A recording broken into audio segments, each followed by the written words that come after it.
vous retrouve tout de suite pour la suite de l'interview, parce que vous vous êtes réassis très très vite, beaucoup plus vite que ce que j'imaginais. Donc tant mieux. Allons-y. Oui, donc reparlons un petit peu des textes et de la musique. Donc si on revient sur votre EP précédent, donc Odyssée Abyss, sorti en 2015, et là je cite un petit peu la présentation qui figure sur votre site. Cette EP passe par les méandres de la conscience, par une plongée vers le monde du silence de Cousteau, par un face-à-face entre l'individu moderne et la société de consommation, et enfin par un voyage de 4 clochards célestes face à la grandeur de la montagne. Il y a vraiment chez vous un souci de raconter des histoires oniriques, visuelles, philosophiques ? En fait, ouais, quand on construit une chanson, on a vraiment envie de plonger l'auditeur dans un univers. Et sur cette EP là, par exemple, le premier, on est parti d'une instru qui était d'une couleur bleutée, on va dire. On a bien parlé de couleur avec la musique. Donc on avait une instru bleutée, et c'était un moment où on avait vu le monde du silence de Cousteau. Du coup, on a assez déliré autour de ça, et on s'est dit pourquoi pas construire un univers. Et moi, je suis venu avec un texte d'une personne qui est plongée dans son esprit, qui en dérive. Donc le lien avec le côté aquatique. Et donc voilà, là c'était vraiment embarquer à bord du Nautilus et aller. C'est du Nautilus, ouais, c'est ça. Le bateau de. Oui, c'est bien ça. Ouais, c'est ça. Le Calypso, ouais. Le Nautilus, c'était Jules Verne. J'ai fait un lien. Et donc, ça m'assure, je suis pas la seule à me tromper alors. Et donc pareil sur la chanson Être et Avoir, c'est l'image en fait de cette musique, c'est un peu une grande croix, une croix comme une croix catholique de Jésus, et elle serait construite avec des produits de consommation. C'est un peu cette image qu'on voulait décrire. Donc c'est une réflexion de la naissance à aujourd'hui. Autour des auxiliaires, l'auxiliaire être et l'auxiliaire avoir. Suis-je un être qui a ou un avoir qui est? C'est un délire autour de ça. Et la dernière chanson, je vais laisser Thomas. Simple journée, c'est inspiré d'un roman de Jacques Kerouac, Sur la route. Les clochards célestes, ou Sur la route. Voilà. Et du coup, l'idée, c'était de retranscrire un week-end qu'on a partagé entre amis, à gravir la montagne simplement, avec un voyage un peu onirique où en fait on peut voyager avec des choses très simples, 4 copains, une voiture, on file aux Pyrénées et puis on va arpenter la montagne. Voilà. Ça pour le coup c'est parti d'un délire. On était dans les Pyrénées puisqu'on habitait à Toulouse à l'époque. Et il y a un pote on était dans une vieille Twingo un peu cassée, d'ailleurs on a perdu le pot d'échappement ce jour-là, et il y a un pote qui a dit pourquoi t'écrirais pas une chanson sur ça, et donc ça collait, hein. C'était le moment où je lisais Sur la route, donc ça collait bien. Le tout s'est mélangé dans ta tête et puis on est parti comme ça. Votre EP plus récent, L'Aventure des plantes, donc celui qui est sorti là tout récemment, est aussi le reflet de 3 univers visuels assez antagonistes que vous faites coexister. On a essayé de les définir, donc le monde végétal et sauvage de la forêt, l'Amazonie, chaman, totem, quelque chose de très organique. Voilà, organique, exactement ce que je cherchais comme mot. Celui de la SF également, et celui d'une usine du 21e siècle. C'est un sacré voyage dans l'imaginaire, encore une fois. Vous aimez faire coexister des mondes antagonistes comme ça ? À vrai dire, c'est venu naturellement, plus par le processus de sélection des morceaux et l'inspiration qui nous est venue. Mais disons qu'effectivement, notre processus de création, il est vraiment lié à cette perspective de plonger l'auditeur dans un univers, et que ce soit sur la musique ou les textes, on va essayer de vraiment contextualiser la chanson.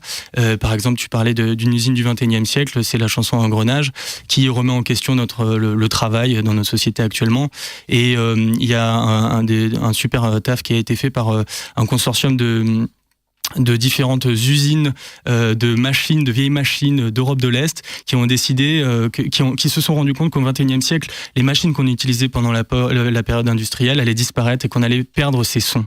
Et du coup, ils se sont dit qu'ils allaient enregistrer tous ces bruits. Et nous, on a découvert cette mine d'or et on s'en est inspiré pour recréer une rythmique qui rappelle le travail à la chaîne. Donc l'idée, c'était aussi, musicalement, l'Aventure des plantes, c'est un super documentaire des années 80 sur le monde végétal, et on s'en est effectivement inspiré. Je suis allé retrouver le compositeur du générique pour voir ce qu'il faisait, pour ensuite le sampler et ensuite le rejouer. Voilà. Donc, et après, pareil avec le vocabulaire ou même les processus stylistiques.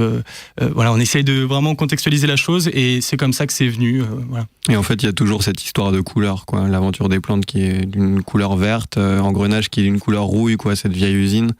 Et science-fiction qui est un bleu, je vais pas dire bleu marine, mais bleu foncé, on va dire. Bleu nuit.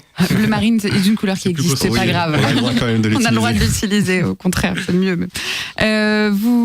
C'est quand même assez proche du concept album. Il y a beaucoup de travail pour chaque titre. On a l'impression que on sent vraiment que vous avez envie de plonger les gens, vous l'avez dit, dans un univers bien distinct. Est-ce que là, pour le moment, vous n'avez sorti que des EP, si je me trompe pas, donc 3 titres à chaque fois. Est-ce que vous envisagez de produire un album complet ou ça correspond pas à votre manière de faire à vous? On aimerait bien. Disons que le fait de sortir des EP, c'est aussi, plus facile, moins coûteux aujourd'hui. L'idée, effectivement, si on a un bon écho des critiques et des professionnels musicaux et que on sent que c'est le moment, on aimerait bien s'enfermer, produire un album. Ah ouais. C'est un grand plaisir. Vous saurez saisir l'opportunité, quoi. Ça marche. Surtout je pense qu'on a vraiment décrit un peu ce qu'on voulait faire en musique. On a créé notre univers et la touche musicale. Donc là, je pense qu'on serait prêt à faire un album. Après, il faut voir comment on fait ça. Je pense que si on fait, par exemple, un 10 titres, on peut pas faire 10 titres avec des univers totalement différents. Il faut plus l'étendre, mais ça serait un travail très intéressant d'introspection même. Ça pourrait être sympa. Ouais. Et justement, à chaque titre, vous vous donnez la peine de réaliser une vidéo. C'était le cas pour le morceau Engrenage dont vous venez de parler tout à l'heure, sur l'usine du 21e siècle. Et ce clip, il est vraiment intéressant pour le coup, enfin les autres aussi, mais peut-être vous pourriez en parler un peu plus en détail sur ce que vous avez voulu montrer à l'image qui correspond au texte évidemment, mais comment ça se traduit par, notamment je pensais aux danseurs et la façon dont leur mouvement évolue tout au long du clip. Donc du coup là on est reparti, je vais toujours repartir de ma couleur rouille. Donc on s'est dit qu'on allait tourner dans une vieille usine désaffectée et moi j'avais eu une idée il y a très longtemps de faire quelque chose dans une usine et je m'étais dit finalement c'est intéressant ces grands espaces parce qu'il n'y a plus les machines et donc ça serait vachement intéressant de faire venir des gens et de les faire travailler sans les machines parce que ça montrerait l'absurdité du travail finalement, surtout de ce travail à la chaîne. Et donc du coup on a parlé de cette idée, on l'a adaptée pour Engrenage et on a travaillé avec une chorégraphe qui est sur Bordeaux et avec 5 danseuses et donc l'idée c'était de justement que ces danseuses soient les travailleuses et qu'elles recréent cette chaîne de travail et donc de mettre en valeur ce mouvement.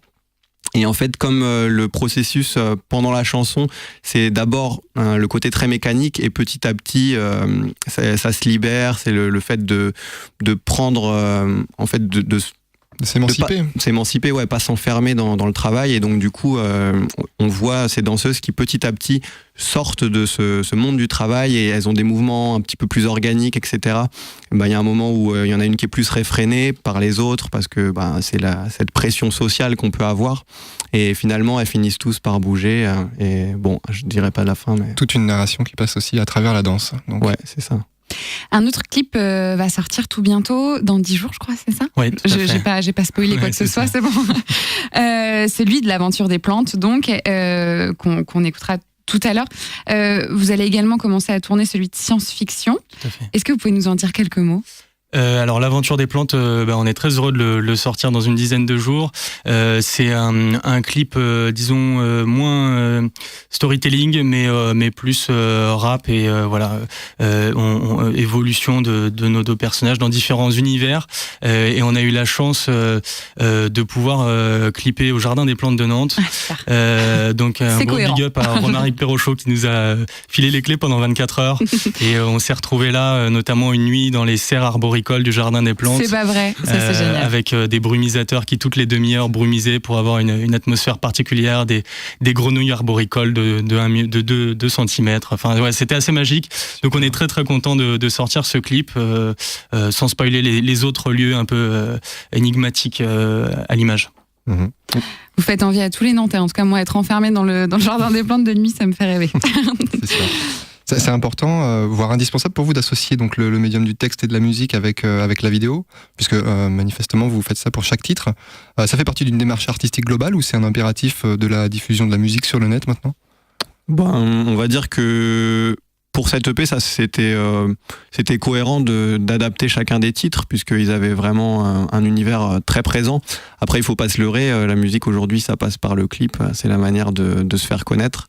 Mais après, c'est pas pour ça qu'on fait des concessions, qu'on va se dire on va faire un truc un peu mainstream, on va dire. Il y a vraiment une volonté de construire une histoire, et là c'est ce qu'on va faire aussi dans le tournage de science-fiction qui va démarrer dans peu de temps, où là ça sera plus sous forme d'un court-métrage, et donc il faut illustrer cette dérive de cet homme.